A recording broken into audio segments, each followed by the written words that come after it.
Okay. Good to see everybody. Now, I know we had an initial question lined up by Paul. So let's hit that first, hit the ground running. Oh dear, that's too small. So, the question... It was, if you want something. Yeah, go on then, thank you. It was about the INDY Token, how to stake it. Because obviously they give you airdrops and other rewards. I remember, yes. So, INDY Protocol is a newly launched platform on Cardano that does synthetic assets, which is effectively a way of giving you the power to create your own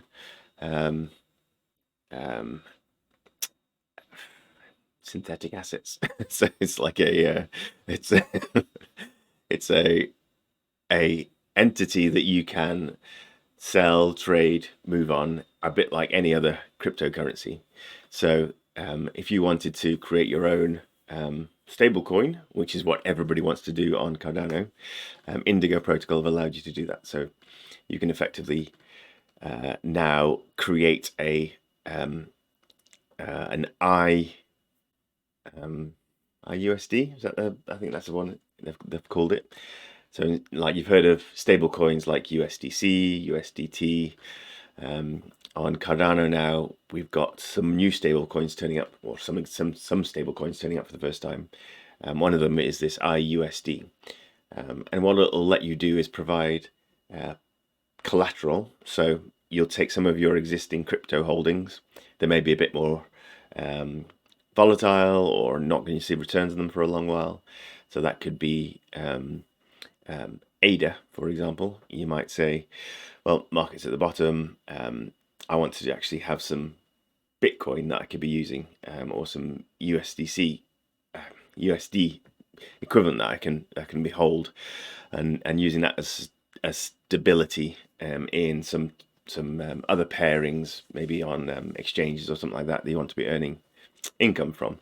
So you can take your ADA holdings, which you don't want to sell, but you want to make better use of, and you can put them as collateral against this IUSD or this effectively you can do a Bitcoin one as well, I believe, from Indigo, and then you can use, once you've said, okay, I'm putting twice as much ADA behind, value of ADA behind this Bitcoin, this USD, as is the face value.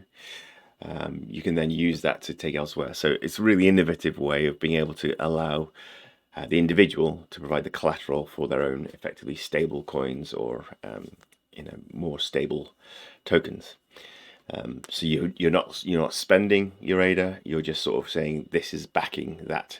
If there's an issue where the price of ADA drops even more, or it becomes mismatched, then the collateral will either need to be topped up, or to ensure that the underlying asset, the one you've created, doesn't get liquidated. And so it's a very clever way of letting you do the same sort of job as a big centralized entity might be doing. So the other stablecoin, I'm going a bit off track, but I'll take it because that's how we learn.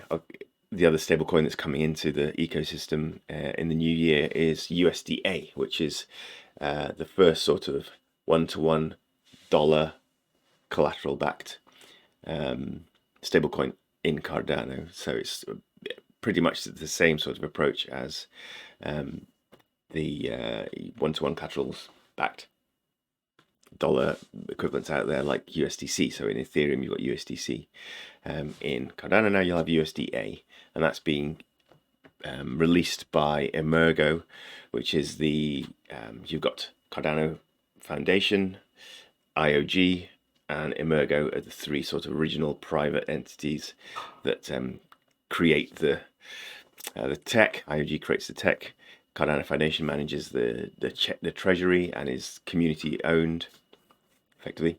And then Emergo was the commercial arm of that tech development, and they would go and forge relationships with large private organizations and nation states and things like that. So they, Emergo, are tasked with bringing to market the first USD backed stablecoin on Cardano, and that's what they're doing in the new year with USDA. So that will mean suddenly we've got a whole load more, opportunities for trading and so on and so forth in Cardano. As part of their offering, their platform, they have their own token, of course, as every man and his dog has his own token, and the Indigo protocol has the INDY token. Now they did a very generous airdrop recently. It's still ongoing, and they did it in collaboration with the decentralized ethics that I love. So at the moment, Indigo are in my my very, very good books. I think they're a great addition to the ecosystem. So if you are a staker, a delegated to any of the Cardano single pool alliance pools, of which Fluid Pool is one. So if you are staked with Fluid Pool, you can go to Tosi Drop, put in the receive address from your wallet, and you'll then be able to collect 5, I think it's 5 each from each wallet, 5 INDY tokens. And when that initially launched, the token price was at about 6 ADA per INDY token. So you're getting effectively 30 ADA off the back of it, and that price has now gone up. I haven't checked it today, but yeah, it's on the move. So it's quite interesting. So it's quite exciting to watch. 10. It was up to 10.1. 10.1, yeah. So that's a really, really good move, and a generous free airdrop to give to the community. But on top of that, as Paul's realized, there's even more you can get from the INDY tokens that you've picked up for free. So you can actually take it to the platform and stake it. Now I had a look at this yesterday, and I haven't done it yet, and I probably won't actually stake mine permanently, because there was a lock-in period and so on and so forth, I believe. So let's go and have a look at that together. If I just grab my so yes, the thing that that this staking mechanism does is that it's a custodian staking mechanism, which means you are moving the token from your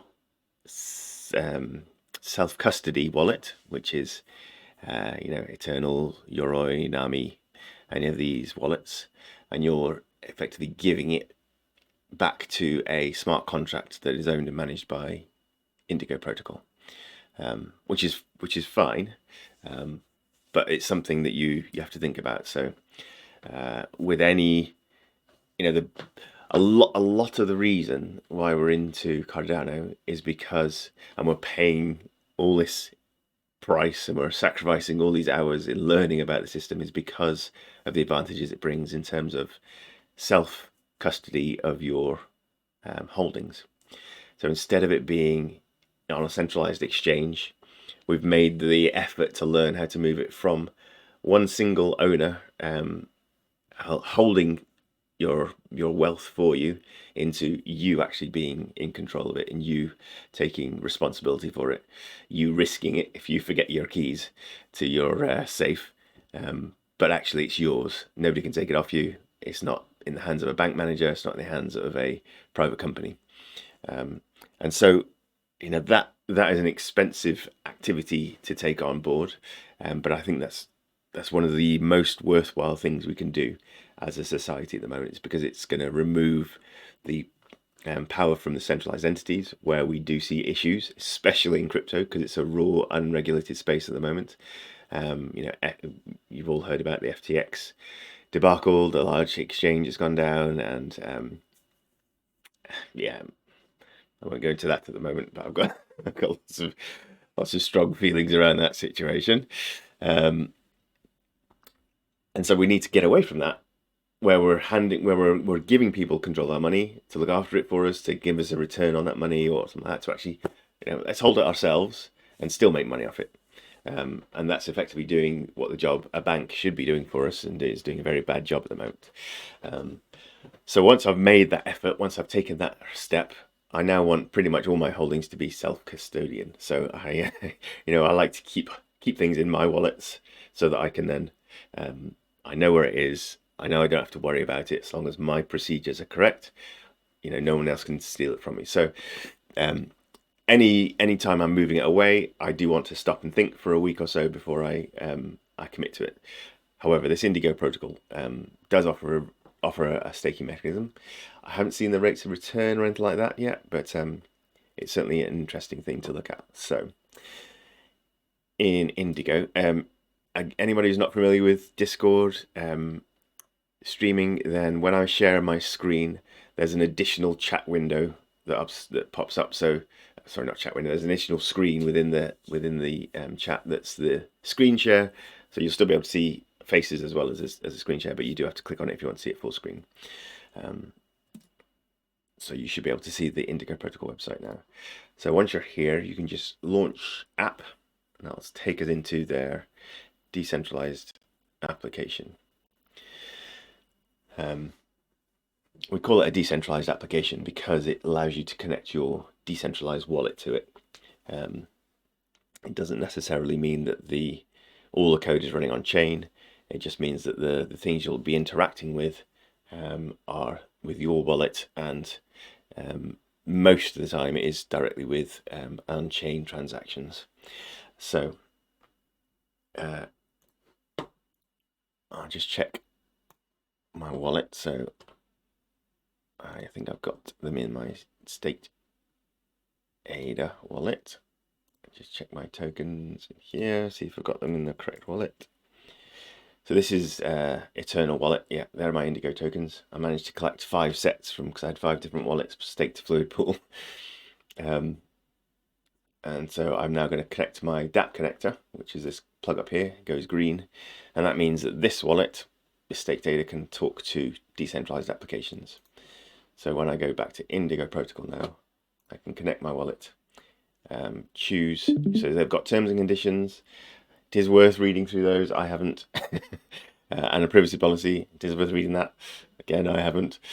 But if you are going to be using a platform long term and you're giving custody of your items over to them, then certainly it's worth reading the small print. With any platform, it's just good practice. Especially if it's involving something that you own, that you're giving to somebody else, like a bank, like a centralized exchange, or like a decentralized protocol like this one. So I'm going to choose Eternal, and that should go off, find the DApp connector that I've opened up on my Eternal wallet, and connect. Message here saying Indigo is a decentralized, non-custodial synthetic assets protocol built for Cardano. That's them describing their assets, not describing their staking mechanism. Before exploring Indigo, please note we strongly suggest to use a clean wallet which contains few non-ADA tokens or NFTs. So my wallet's not an ideal candidate, which is another reason for it, is that there's a lot of complexity around wallets that have had a lot of transaction history and contain a lot of different tokens. So interacting with those wallets is more difficult for dApps than with a clean wallet. So these guys are recommending to avoid any headaches, reduce our support calls, just go grab a new wallet, put your INDY tokens in there, and then use that to interact with the staking mechanism. So that might be something you want to do. You might want to try it just with your existing wallets first, see if it works or not. If not, then you can go and create a new wallet. It's always kind of good practice as well to try creating new wallets and getting familiar with them, getting down your process of storing your seed phrase in a safe way is a really good skill to learn, and it's good to learn it on a small amount of your holdings, so that if you lose it and you cry about it, it will be over a small amount, not over your whole holdings. So do practice that, get familiar with it, get comfortable with it, understand what you're doing, and you'll be more comfortable long term. So I'm going to click that message, say I've read, even though I'm not going to obey it. So once you're in here, they offer different ways of interacting. So of course, you can put in collateral and forge your own assets, your synthetic assets. So they've got this Bitcoin asset that they've got at the moment, and their IUSD, which is a effectively stable coin. And you can create. It's not wrapped. They are actually different in principle from a wrapped Bitcoin or a wrapped USD, which you see on other chains. It's a synthetic, so you're providing the collateral for it, which is the main difference, rather than somebody else. But here you can actually create those, and so that's the sort of the functional side of their application. They've also got stability pools, where effectively you're a bit like, as I understand it, a bit like providing liquidity to a decentralized exchange, so that people can make trades and swaps without having to wait for an order to be filled by somebody who wants to sell the same amount as they're buying. If there's liquidity on the platform, then those trades can just happen. So I think that's this sort of mechanism. And then the third way of interacting is with their governance system. And so their INDY token is classified as a governance token, which means that if you hold it, then you can participate in their DAO. So a DAO is a decentralized autonomous organization, and it's kind of like the new company, that instead of being owned by shareholders and in control by a board, it's now owned by everybody who is involved, whether they're a worker or a stakeholder. You're involved, and so you're allowed to be involved in that decision-making process. So whenever there's a vote to decide on something, and the sort of things that INDY Protocol will be asking about is probably we're going to allow the creation of a new synthetic asset, and that could be I don't know, Ethereum maybe. So on the Cardano blockchain, we want to have an asset that has got the same value as an Ethereum, and so let's create a synthetic Ethereum item for the Cardano blockchain that we can then go and change and exchange. And so that's probably going to be, I imagine that will come up at some point. Do we want to allow, and the DAO, the Indigo protocol guys the DAO will, and they've got a Discord server and so on you can get involved in. They'll ask everybody who holds INDY tokens whether they will vote for or against adding an Ethereum synthetic asset to the platform, and you'll be able to cast your vote. Your vote probably weighted with the same amount of INDY tokens you hold, and so you're involved in that decision-making process. And if you have a strong hate for a particular token that they want to produce later, then you can vote against it. If you think, yeah, it's fine, let's add it in, then you can vote for it. So if there's a token that comes up that's involved with FTX, I'm not going to name names, then I'd probably vote against that, to be honest. But if there's an Ethereum one, I'll be like, yeah, cool, great, I like Ethereum guys. So that's a sort of, the ability to interact is a really good thing, and these decentralized autonomous organizations are going to be a very powerful way of creating people-owned and people-powered institutions and organizations that don't, exactly follow the same models that we've been having issues with for years and years. So really good move. So on Indigo, you can have the INDY token, which is their governance token, which also has a value in and of itself, which is why you can go to exchanges like Taptools, which I'll just jump into quickly, just to prove to you what the token is worth. So there's the INDY token. Today it's trading 9.5 ADA per INDY token. So it has a value in and of its own right. You can buy and sell INDY tokens. You can also hold on to them and stake them on the Indigo platform itself, and then you've still got the ability to vote with them when a vote comes up or something like that. So in here, I click this manage button. I have got deposit, withdraw, claim functionality. I can deposit 100% of my INDY tokens into the platform, and then it goes through this process. And actually, I did try it yesterday to see if it would even pop up the signing screen from my wallet. And I think just because of the complexity of my wallet, it was taking. I don't know whether that was slowing it down or whether it's network issues, but I never got prompted to sign the transaction. I wasn't intending to sign it anyway, but this is a mechanism you go through if you do have problems like this where it gets stuck in this balance stage. Then it's probably worth cancelling, creating a new wallet, moving your INDY tokens into there, and then trying again. And you know, the fact that they're mentioning that as a good practice probably means that it's more likely to work than just dealing with an existing wallet that's had lots of transactions. And mine is a very busy wallet, so I think that's why it's stalling for me. But yeah, effectively, from there, you're staked. Your token is handed over to the Indigo protocol again.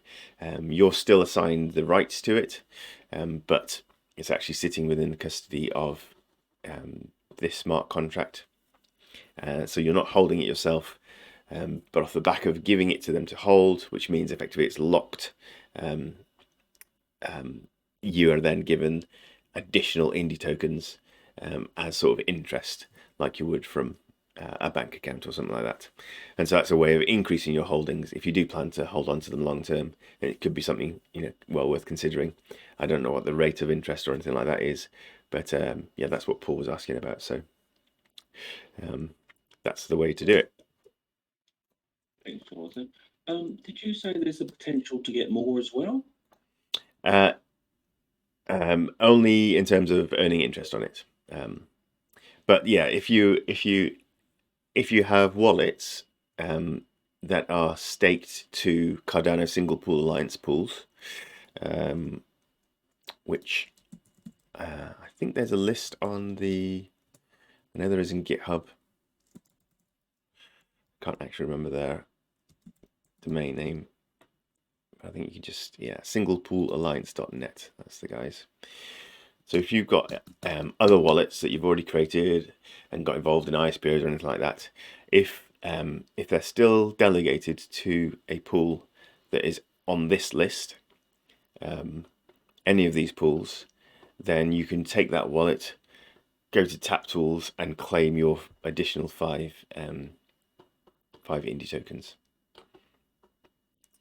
So if you've only just opened up a number of wallets, they won't be, I'm assuming, in the last week. I'm assuming they won't be eligible. No, because the snapshot was already taken.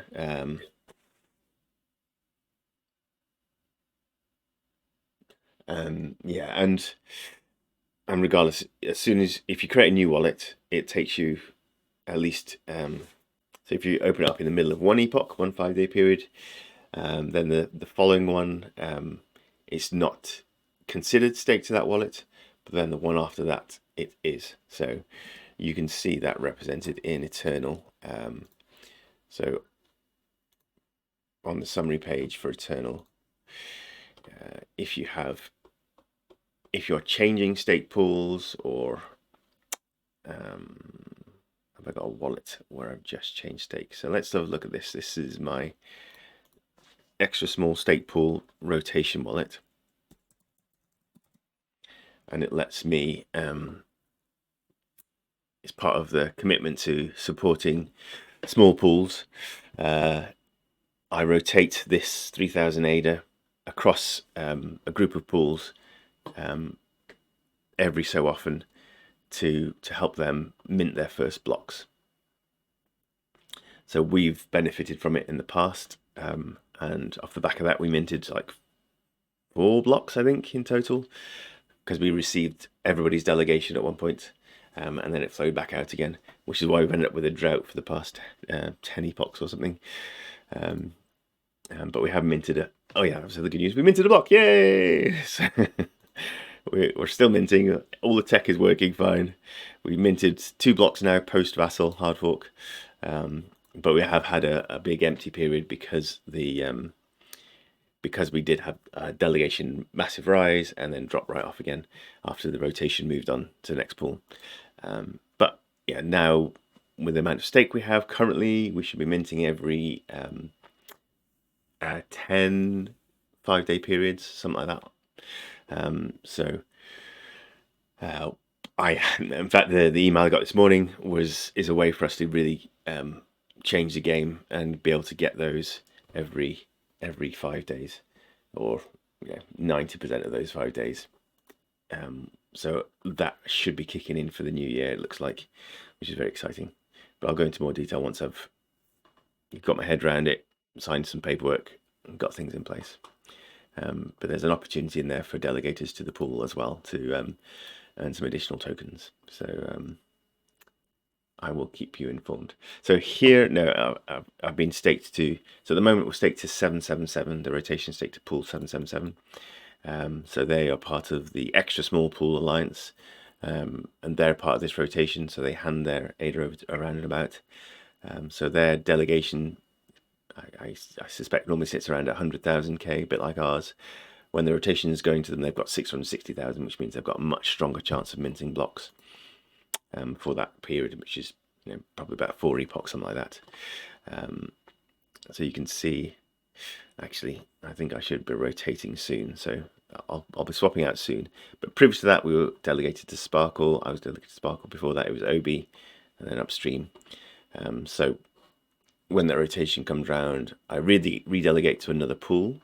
For example, I would. So I'm not sure who's next on the rotation, but let me just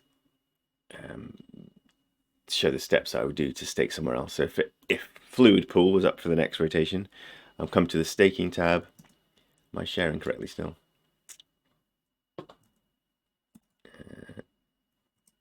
Yeah, good.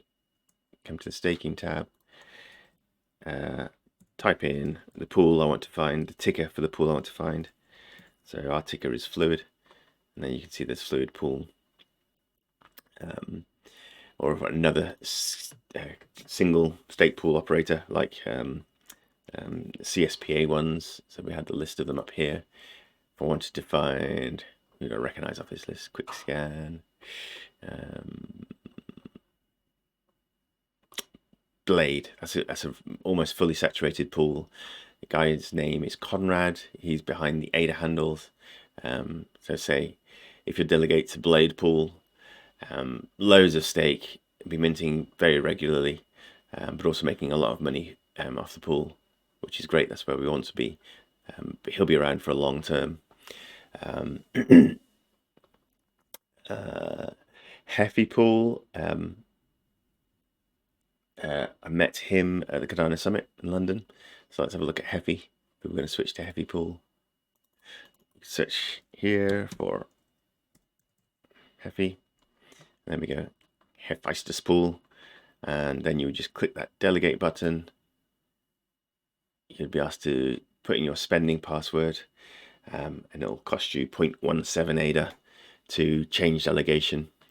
But then, yes, that would change, and you could see then that the pool is currently delegated to 777 and will be changing to Heffy pool. Does it show me the epoch numbers here? No, it doesn't.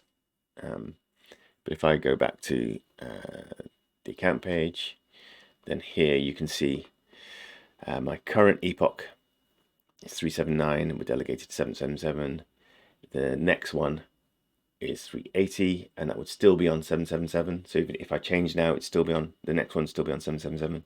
But then the one after that, epoch 381, is where it would move to Heffy or Fluid or Blade or wherever you're choosing. So the INDY protocol airdrop is running for, I think it was like 4 epoch windows. something like that. I'm not entirely sure on that. So you may, if you change delegation now, you may get in on the action. I don't know whether they've taken a snapshot already of all the pools delegated to single pool alliances. That might be the case, so it won't matter now if you change or not. But you know, it's worth a try or worth researching if you are interested in getting hold of more. Yeah, that's a good way to do it. And if you've got wallets set up for your kids or whoever and they're delegated to single pools, then encourage them to go and collect their INDY tokens, which is instruction to myself as well. So, yeah, there we go. Okay. Thanks, Jonathan. No problem. So, who here has picked up their INDY tokens? I know you have, Paul. Did you manage to, Jaya? Jonathan? Yeah? Yeah, I managed to get the INDY token through your fluid pool. Yeah? Mm-hmm. Is that different through the airdrop, or is it the same tokens? That's the same token. So yeah, the way to, even if you're If I delegating, already got through your through the fluid pool, then I don't have to claim again. Is that right? yeah, that's correct. Yeah, so this is a sort of a one-off single airdrop per wallet. So if you've been and collected it once, then you don't need to go back again, or you won't find any available when you go back again. But let's just show that mechanism again, because it is useful way for people to see. So to claim, thank you. No problem. To claim your tokens, just to see what's eligible to receive, a wallet is eligible to receive, you can go to hostydrop.io. I'm not sure I'm to drop all these links into the chat as well. And then this is the interface. I've already got my wallet connected with the DApp connector, so it's found it already and pasted in the receive address or the stake address, and I can check my rewards to see which tokens I'm then eligible to receive. So if you don't use a DApp connector, you don't use that connect wallet button, you can then just take the receive address from any of your wallets. So go into the receive tab in Eternal, copy that and paste that into this claim box here, check your rewards, and then it'll show you here what tokens you're able to collect as a result of staking to Fluid Pool in this case. And so here you should see 5 INDY tokens if you're previously staked, and it's worth going to get them because they'll be instantly worth. So you get 5 tokens and then 9 ADA. So that'll be, I don't know, what's 45 times 0.3?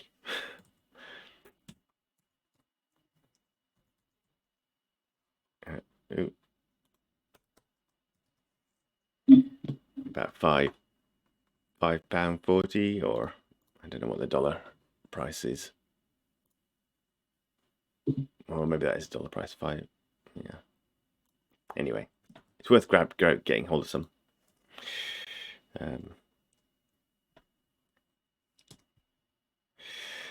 Good. Any other questions? Anything you want help with? Anything that's baffling you at the moment? You're very welcome to put them into the text chat as well.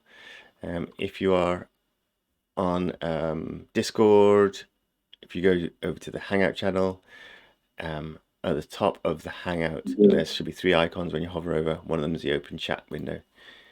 And then you can drop questions in there. Yes, hi, Ethan. Yeah, if you could spare some more time on, the couple of projects. One is Astarter. I know we sort of gone through it, but just briefly, even though I was pretty early in the morning, so didn't really capture everything. Okay. So I could just give a brief overview of Starter, also Genius EL as well, because we just registered. Yeah, you did register, right? You registered, but do we need to do anything else as well? Right, okay. So let's start with Genius Yield. because I was just talking about those in the crypto hour beforehand with Luca. And I did find the video that I was talking about. So this was the interview with Lars and Marvin from Genius Yield. So Genius Yield is a platform that's launched and launching several different things on Cardano blockchain. The big mainnet launch they had recently was of their Launchpad. So Launchpad is a way for projects to sort of start up their projects, a starter product, get that released into the community. Again, like I said before, everybody wants a token. So as part of these sort of startup projects, they'll have their own token. And actually, it's quite a complicated mechanism to gather people into a project, to give them to be able to receive funds in and then distribute your token out. That in and of itself is sort of the basics of what we do on blockchain as projects, but it actually in and of itself is quite difficult when you're dealing with self-custody wallets and if you're going to do it in a really decentralized way. So like when we are trying to forge some kind of buying opportunity between us, like you would do in a in IEW or an investment group, something like that, then typically you'll send your money into a single account, and then that account will go and buy the opportunity or set it up for trading, and then the money will come back into that account, and then that gets distributed back to any wealth you've generated comes back to the individuals from that single wallet. And we're trying to really get away from that whole centralized approach with Cardano, and so a Launchpad is a way of really having trust, not in the one person controlling that one wallet, but actually having trust in a smart contract that is code that you can look at, you can see from the outside, you can tell if it's ever been changed, and know that okay, that's altering your decisions around whether you use it or not. And you can have lots of other voices, lots of other developers, and so on, sort of look at that code, see if it's doing the job that it's claiming that it does do, and have it vetted and audited, and that's what then we have trust in that smart contract, and so we can interact with it, knowing that nobody can tamper with that interaction in the meantime. So a Launchpad is a very good way of doing that. So instead of, for example, us sending our ADA into someone's wallet, which is, it's okay if there's only like 3 or 4 of you, but as soon as you've got 100, 500, 10,000 people, you need a better mechanism than that. So instead of sending it into a single wallet, you can send it into a smart contract, and that smart contract has been written so that when money is received, it goes away and does something with it, and when it comes back, it then gets distributed back out again to all those wallets. And so you know that once the criteria within that smart contract have been met, that is what will be played out. There's logic that's coded into that contract, which will be upheld by code, not by humans. And so that's where we're placing our trust then in the code that we've written together and tested together. So yeah, it's good. Let's use this, and that's the real way of creating decentralization, running in a trustless environment. We don't have to trust anybody with our funds. We can actually just put them into the contract, which we do trust, and we know that's going to play out. Nobody can do anything about it, and that's how we interact with DEXs and all these dApps that are out there. We're actually very often interacting with smart contracts and things like that.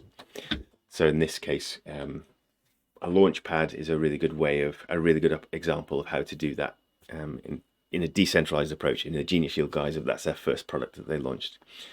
So the video I just dropped into the chat is the interview with Lars and Marvin from the team. It's also by my current favorite YouTuber, Peter Brewy from Learn Cardano.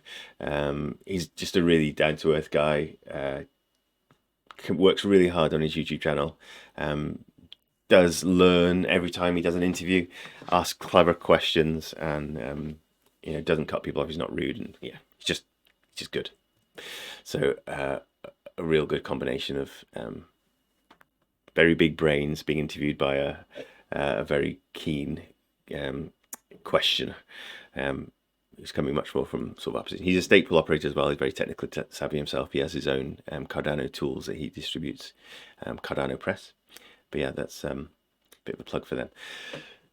And that video will really sort of describe a whole load of features and functionalities, innovations within the Genius Yield platform that's being built up that are complex, you know, things to grasp, but you know, worth doing. I've talked about Genius Yield solidly for I don't know, 18 months or something, looking at them, you know, learning from the individuals in that business, hearing, you know, you only really know what the minds are, what the intentions are of people after seeing them for a long time. And so, you know, I've spent a lot of time listening to Lars Brynjas in particular, and I know that he is very much following the sort of ethos that I like of open source, collaborative approach to development, trusting nobody but trusting code, and so yeah, I think the platform is going to do really well long term. They've got IOG staff members on board, and they've written Cardano itself, so there's a lot of, you know, really good skills shared there, and so yeah, I've got good hopes for them. And they also are very much minded on helping smaller projects come up through. So their launchpad, they're putting their token onto it to be released as their sort of first example. So the Genius Yield token will be distributed from that launchpad. So what we're looking at on screen now is I participated in their ISPO last year, and so the rewards I got were 169 gens tokens. They are sitting there at the moment. Those gens tokens don't exist. They are they're on a ledger held by Genius Yield themselves. I don't think I don't even know if they've done the token generation event yet. But that's the allocation to me off the back of my participation in their ISPO. The launchpad then will actually manage the token generation and distribution. So when that launchpad runs the that token distribution, I will get my 169.65 gens sent to my wallet. So then they'll sit within my custody, and I can go and trade them, sell them, do whatever I want with them. And that's what effectively a launchpad does. So here, I've got my gens tokens there. I can see the I've forgotten what the URL for the launchpad is. So let's just go back to the home page.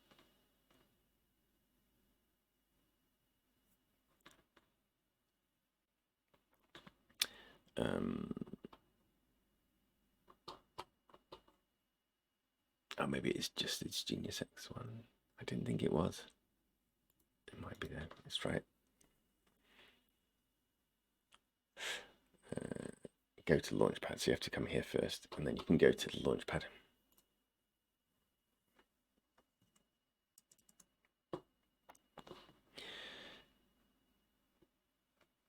So at the moment, you can see this is on mainnet now. I did participate in their beta as well, their testnet, but I didn't complete it in time, so I didn't get my rewards. Additional couple of gens, but never mind. This is the first sort of project that's on the Launchpad. It's their own project, Genius Yield. They also have so this Genius X platform is all about sort of incubating startup projects. They've got a multi-token ISPO going on at the moment. So there's like 5 different smaller projects in the ecosystem that are building.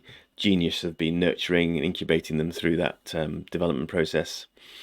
And then those tokens will, once their ISPOs have finished, they'll be released and launched through this launchpad as well. But the first one is a gens token.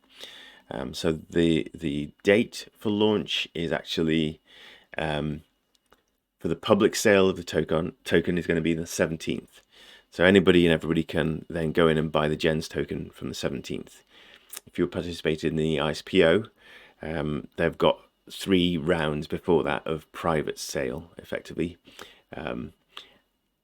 So you can actually top up how many gens you'll be getting by buying in those earlier rounds. So if you were in the ISPO for the longest period, then you got the right to earn an NFT, Diamond Hands NFT, and then you can buy in to that first round of token. Is that a question, sorry? Or no? So the first round, they're distributing 1 million gens to Diamond Hand holders, and they've got a second round for people who are in a shorter ISPO. I'm in that bracket. And then they've got a third round for people in a shorter again. And they've got different pricing for the token. So the first guys are going to get it. They've got ability to buy it at 0.65 ADA per gens. I have the opportunity to buy it at 0.75, and then the third guys at 0.85, along with the open market price of 0.85 and the public sale after that. Actually, no, I'm not quite sure on the tiering there. I think the price has changed. I think there was a 0.7 in there somewhere as well. But yeah, that's the rough breakdown. So you can actually be able to buy into that token soon. And the way that they're behaving, the way they're talking, the fact their code is open source, that they are helping other startup projects coming in, I think they'll be around for a long time. And I think their token will do very well long term. So I'm very happy to talk about it. Not advice, obviously, but I'm very happy to talk about it because I intend to get some myself. And so you can go in here now. You can connect your wallet. It'll tell you whether you're eligible to buy anything yet or not. I'm not, because I'm not in round 1, and that opens up on the 5th. Yeah, this is their launchpad, which is very exciting. They talk about it in the in that interview that I shared as well. So well worth a listen, a look, and you can do your own due diligence on whether you want to get involved or not. But certainly, the video gives you an overview of the tech that they've built to a much better degree than I can, and it's it's very cool. That's Genius Yield. Any other questions about it, Utan, or did that cover enough? If you're still there. So yesterday I haven't get a chance to watch that videos you put on the Discord and for the Genius Yield, but you asked to put like expression of interest. That's why I put my name down. So is that for the same like the Genius Yield tokens, or yes? What it is for? Okay. Yes. Yeah. So that's for this. That's for that one. So yeah. Even I don't have like any like I did buy the Genius Yield token before, so still I can buy in like December 5th onwards. Yeah, exactly. So yeah, if you delegated to Fluid Pool, if you've been through all the hoops of registering on the Discord server for additional bonus rewards and exclusive offers, then that's one that's on offer at the moment from Fluid Pool. So if you haven't yet registered onto Discord as a delegator, which is a few extra steps, it involves you interacting with your wallet and Discord and really getting your head around some stuff. It is worth doing if you're thinking about holding gens tokens at all, because I've got an offer on at the moment. There's I think for the next few days. The minimum you have to have like 500 ADA, something like that. Cool. To get yeah. I did. I think I did that thing. So yeah, cool. Thank you, Jonathan. Excellent. I'm excited. So yeah, if you want steps, let me actually show you on Discord. That'd be better. So if you want steps to follow to make yourself eligible for these additional things, then if you go to our where is it? It is this Fluid Pool channel. Then in the oops, too far maybe, in the welcome channel. If you go to here, there's a breakdown of all the best resources to get familiar with the pool, what we're about, and then this 30-minute guide to Cardano staking. This final portion of it, register for bonus rewards, will give you access to this private channel, stakers only, and pool exclusives. So over the next few months, there'll be more and more offers popping up into pool exclusives just for people who've gone those extra steps. And I'm doing it like that because I want it to be a very restricted audience. I want people to really know me, to be regulars, and to have a high level of involvement. So we've got some trust. So you know me personally, and I know you, and that way we can get into some more interesting things. So yeah, go through that video on YouTube. Watch it right to the end. Follow all the instructions. It's a fair bit of work, a bit of time commitment. It's a 30-minute video, but it'll probably take you longer than that to fulfill everything in it. But it is worth doing, I think. I intend to make it well worth your while. So, and it's part of my sort of encouragement to people to get into, so get your money off these centralized exchanges, to protect it, put it into self-custody, to learn that process of doing self-custody of your holdings. And then also it's a way to get you to actually start spending from your self-custodian wallet, so that you're familiar with it. Because there's no good having a technology that is that's great and wonderful and everything, but sits there and never does anything. You need to be able to use it just like you would use a mobile banking app or something like that. Just become that familiar, that able, that confident to be able to go and spend your money and earn your money, knowing what you're sharing and what's not safe to share. All these things are really good skills to learn if we are going to change the financial system. So this is a way of enticing you into engaging at a deeper and deeper level. So do follow those steps if you want to see the golden halls of the stakers only Discord channel. I believe it's a really good course, I think. But what I did is it's a time limited at thoughts, so that's why I skip all the going through the videos. But the other stuff I have already done, and some of the things I already knew. That's why I didn't go through all these steps.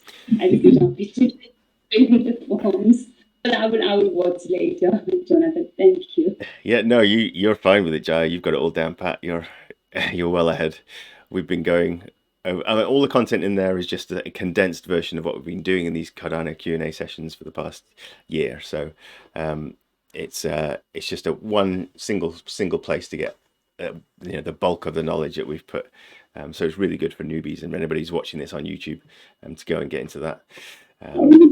Also, updating our skills, it's really really great. You are doing these kind of video tutorials, and even sometimes there's some of these very minute things you are stuck, and then you don't know where to ask, what to say, what to ask, those kind of things.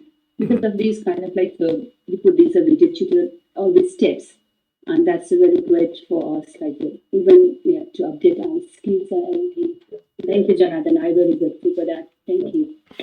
It's my pleasure. And yeah, it's the time we have working together is always well worth spent, I find. And I get a lot more out of it than I put in. So it's a win-win for everyone, really.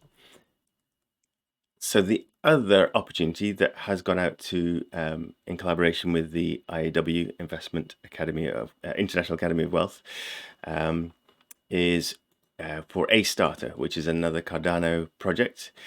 So like Genius Yield have got members from IOG on it. The Astarter DeFi hub has got backing from Emergo, which is that other. So you've got IOG, Emergo, and Cardano Federation. Astarter is the one that's got some backing from Emergo. So again, another well-respected project in the space. Emergo is not as active in the community as IOG, so not as well known perhaps, but they do an awful lot of really solid educational programs themselves. The Emergo Academy is a great place to pick up some learning on Cardano, particularly for sort of getting towards developers and people entering the sort of commercial space and commercial development within Cardano. But again, really good entity, and their sort of incubator program that they've got. I think Astarter has sort of come through from there, and so the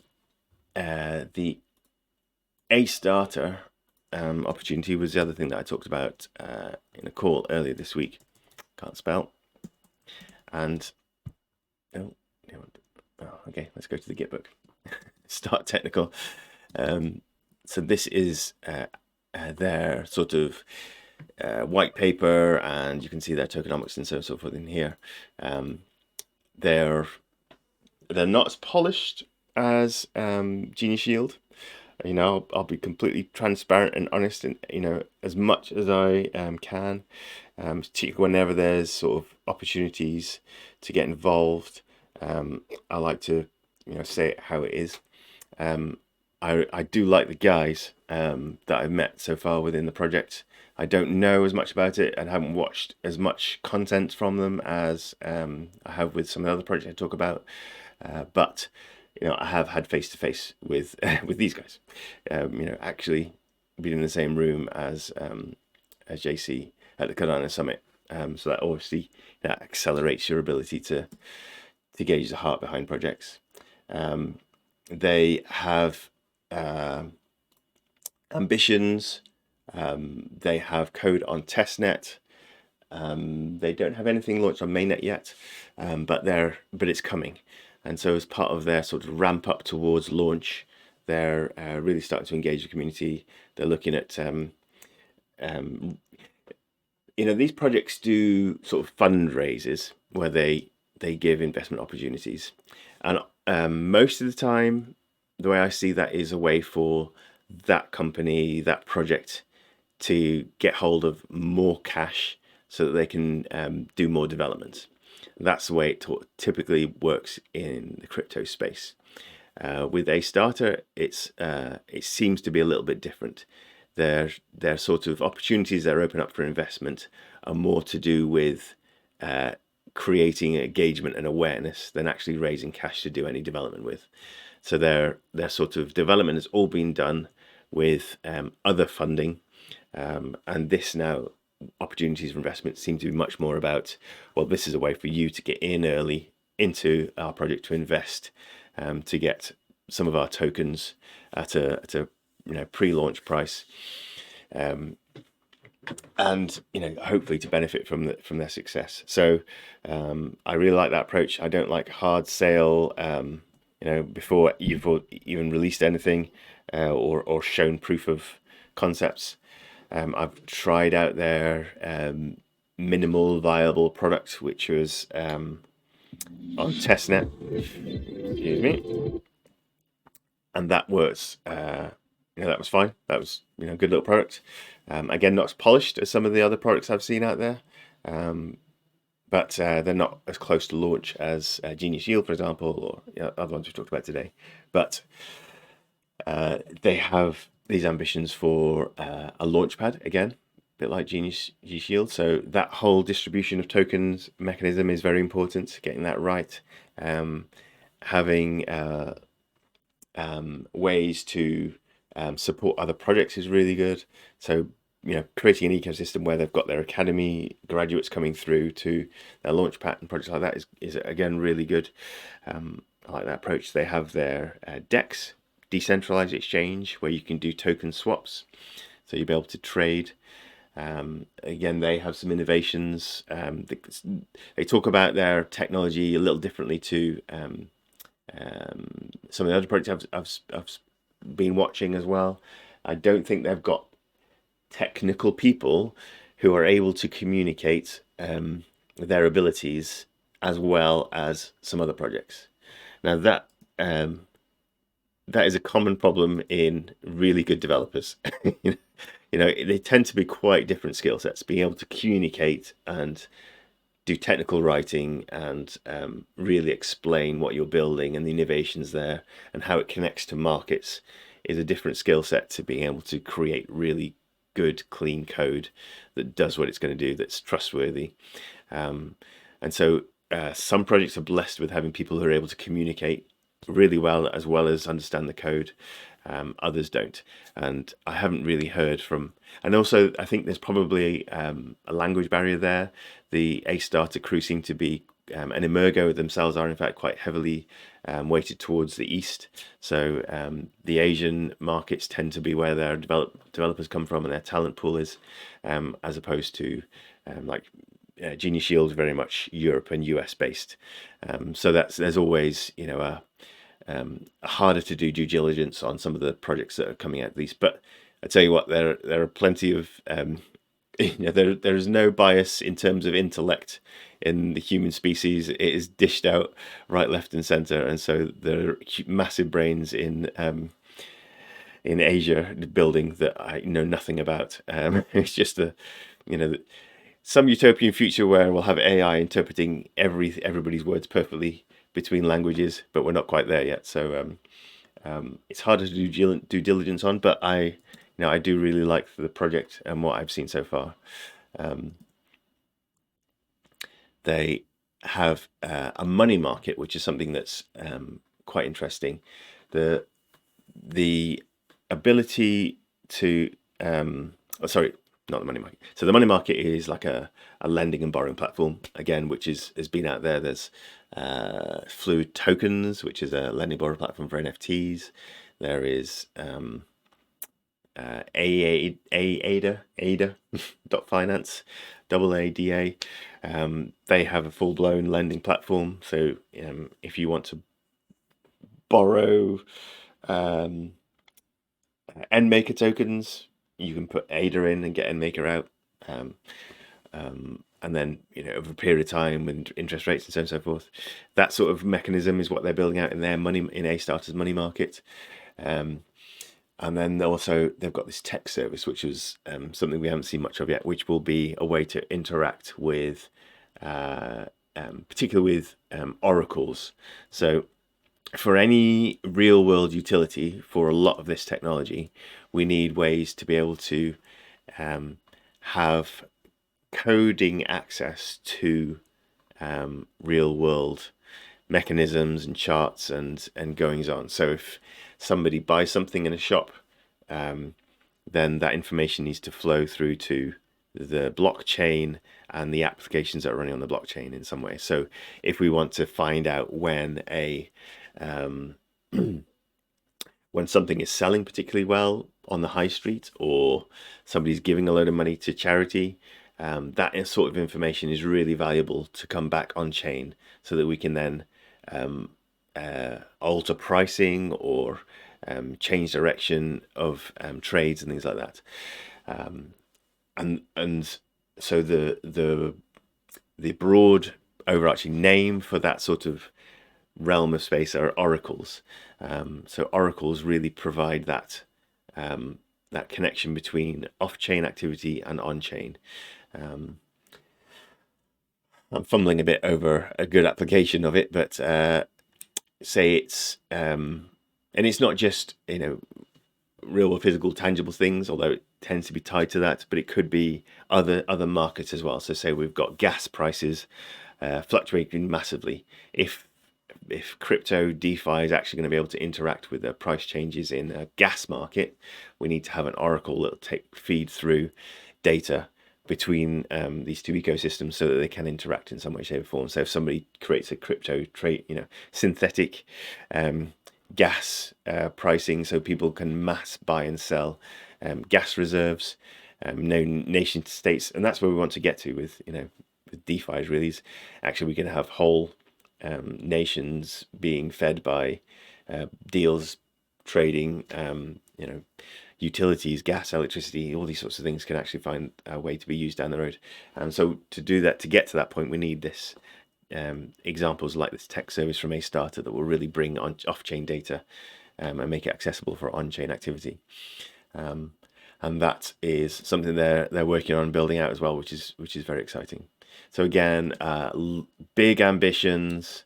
The sort of money that they're looking to raise was about $1.5 million, which is not a big raise in the scheme of things. I mean, for comparison, and just for again openness and transparency within the ecosystem, this is crypto. This is a dangerous space. Startups fail, projects run out of money, and there have been 2 high-profile examples of that in Cardano, really for the first time this last few weeks. Ardana and the Dana token that was related to it have shut up shop. They raised $10 million worth of financing from community and C Fund, which is Charles Hoskinson's sort of venture capital fund, and 3 Arrows Capital, which is a typical finance market. $10 million, and have produced extremely little valuable code, it seems. So, and they've been running for 18 months, something like that. So real shame, real money being lost, investments failing, going to zero. But it does happen. That's the space that we're in. Nobody can tell exactly how it's going to go. Of course, in hindsight, everybody knows exactly. It was always prone to fail. It was a young guy running a big enterprise for the first time, with no success stories behind him. But you could said the same thing about Elon Musk at the launch of his PayPal. Before PayPal, he was doing a street map type thing. So yeah, you don't know where the winners and backers are until you've got hindsight, and hindsight's always 20/20. So yeah, you do your due diligence, you try your hardest, but some you'll win, some will fail. So Ardana seems to have failed. Whether there's anything that can be rescued from that project, we're not sure. And related to that as well, Orbis. There's 2 projects that have got very similar names. One I love, one that's just failed, and I've mixed them up in sentences too often, so I have to really think and be careful about what I say now. But yes, Orbis was related to Ardana, which has both failed, and there was a lot of crossover in terms of staffing tech teams behind there as well. So yeah, big shame.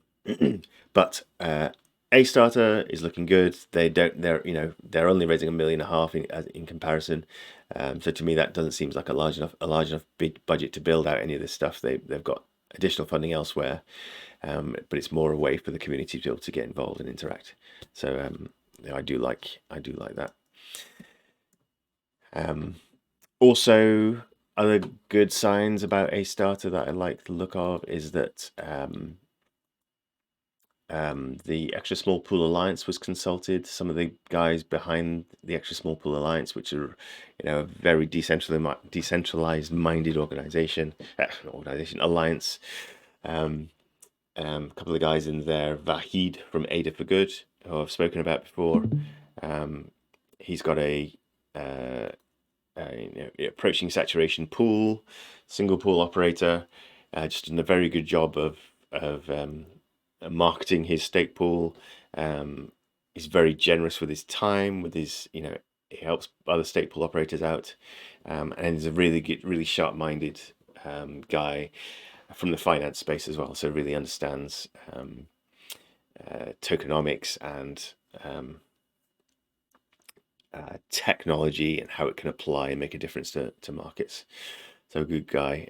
He has worked with Astarter in getting some of their mechanisms for their staking and their token launch really engaged, so that they're connected with improving decentralization, connecting with small pool operators, and helping the small guys and the smaller parts of the ecosystem that struggle, that aren't making any money yet, helping to bolster that by working with this ISPO from Astarter.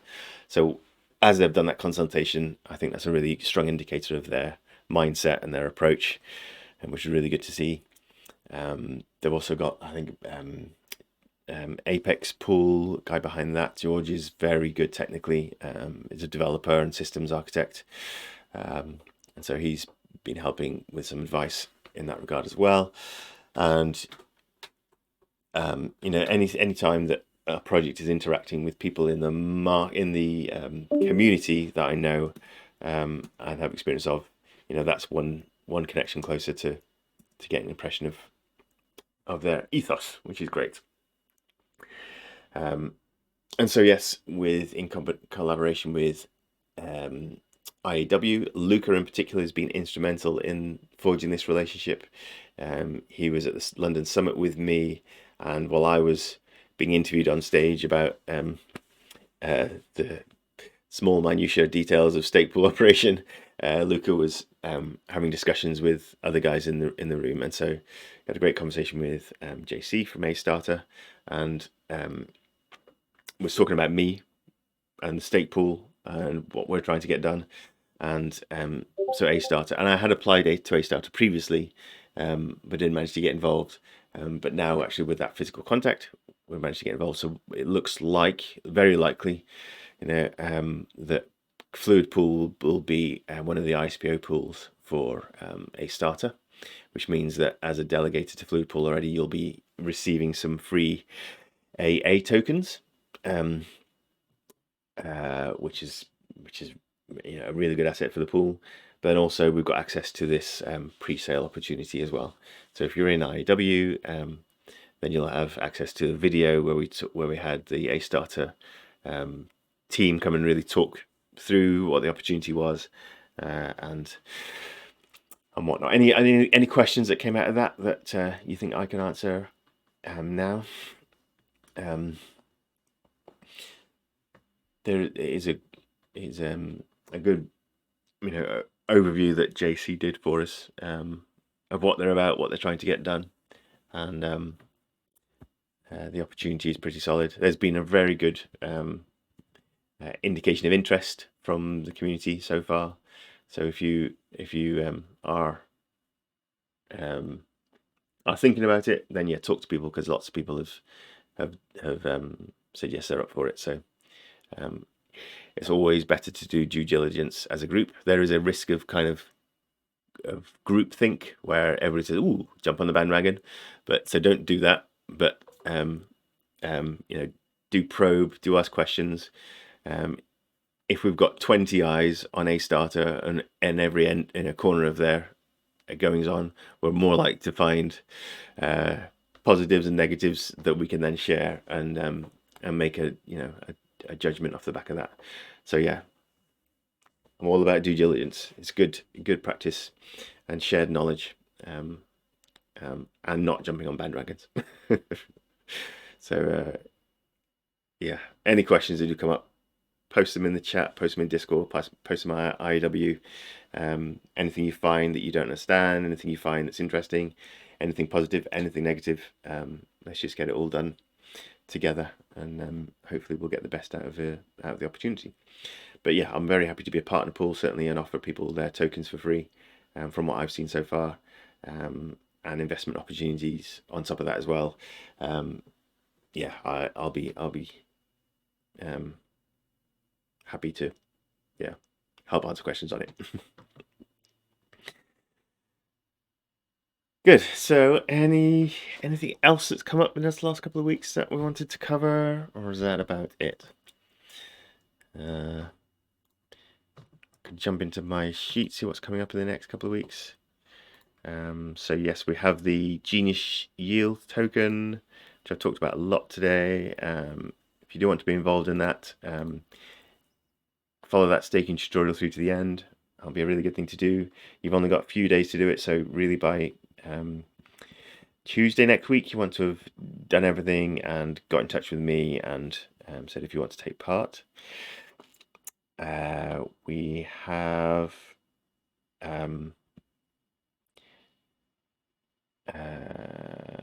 MYIELD. If you were staking with MYIELD, so if you're part of their ISPO, again, they haven't done their token generation event yet, the MYIELD token is not being distributed. It's just sitting within their custodial wallets. On the 16th of this month now, we're in December, then the MELD, the latest MELD staking returns will stop. And so that could be a time to take your MELD tokens out and move them somewhere else. So yeah, actually I'm thinking about it. MELD must have done token TGE. But that's a date that's coming up in a couple of weeks.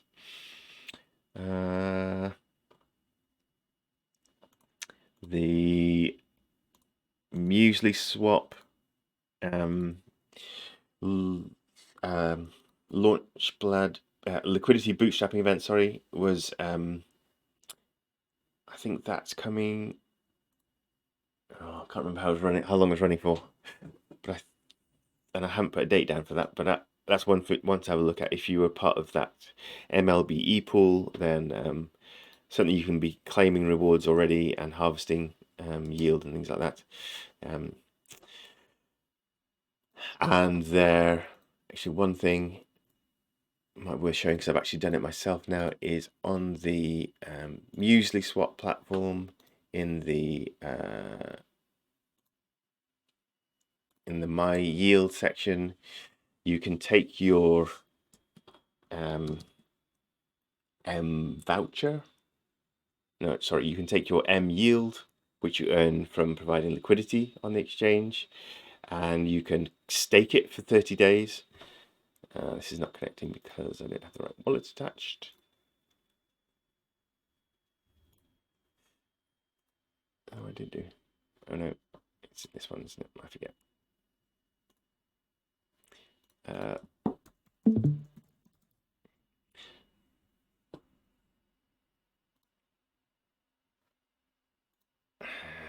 can't do two things at once. I can't talk and click. So yes, if you've earned MYIELD from being involved in Muesli Swap as a liquidity provider, or as part of their farming rewards, then you can put them into a staking program for 30 days, and they will transform from an MYIELD token into an M voucher token. That M voucher token is then a option on being able to buy their milk token at any point in the future at the price of 1 ADA.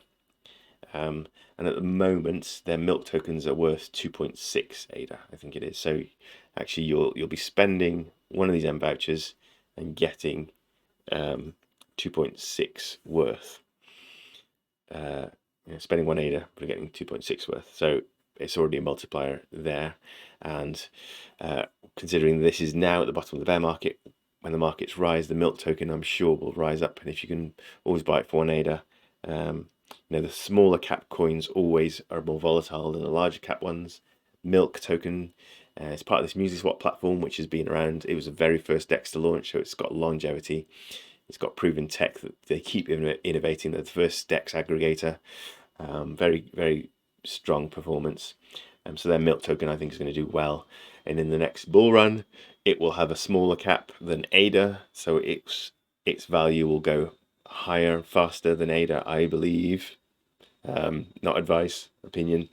And so if you're holding one of these M vouchers, then the ability to buy the milk tokens at the top of the market, or on the way up, for the price of 1 ADA, I think there'll be at the moment it's like you'd be spending like you'll be getting 1.6 worth for an M voucher token effectively, because you spend 1 ADA and get the milk. But that sort of ratio of 1 to 1.6 will go higher, I think, in the future. So worth holding on to if you're thinking about holding on to or buying milk long term. This is a sort of way of doing it with a voucher and guaranteeing your purchase price, which is very interesting.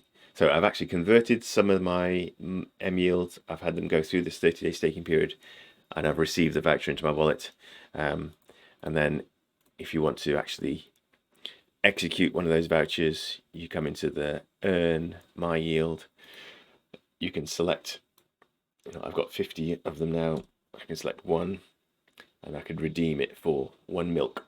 at the price of 1 ADA. So 1 ADA will leave my wallet, the voucher will leave my wallet, and I'll get 1 milk token back in.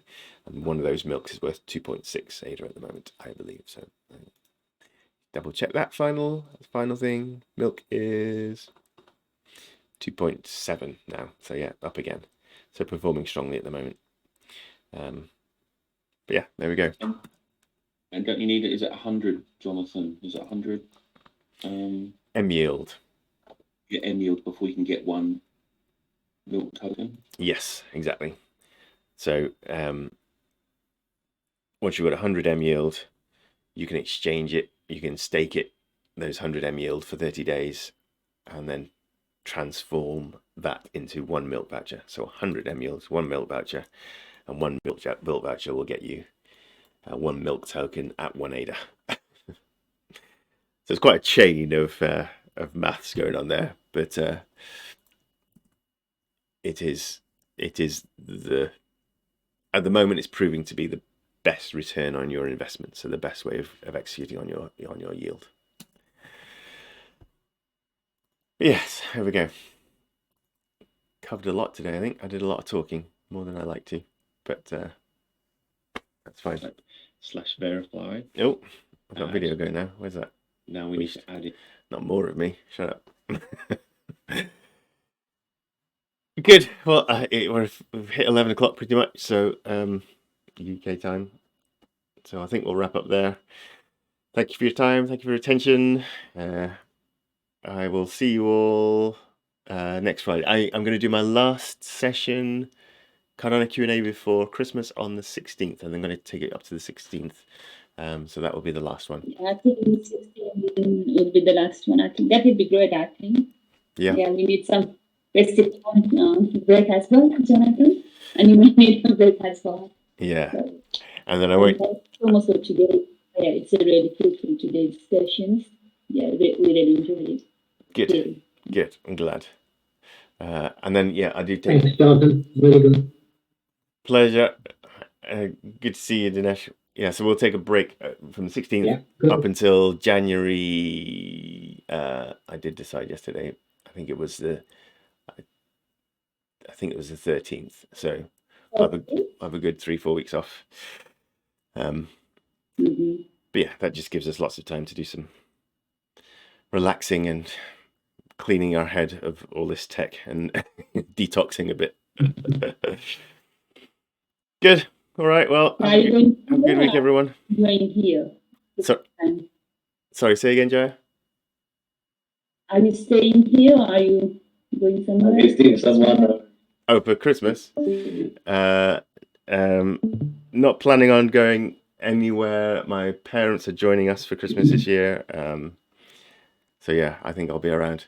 I do have an old friend though who's running ski resorts in. I'm very tempted to. I've skied once in my life, and I haven't had a holiday for 4 years, so I'm very tempted to try and find some money for that. But Otherwise, you come back in a one piece. yeah, well, I don't even mind if I don't come back in one piece. A couple of pieces would be fine. Breaking things is, it's like, I've lived long enough with full health. I could risk my body a bit now. Good, right. See you all again soon. Thanks for that. Weekend, everyone. Yeah. Bye. Thanks, Jonathan. Okay.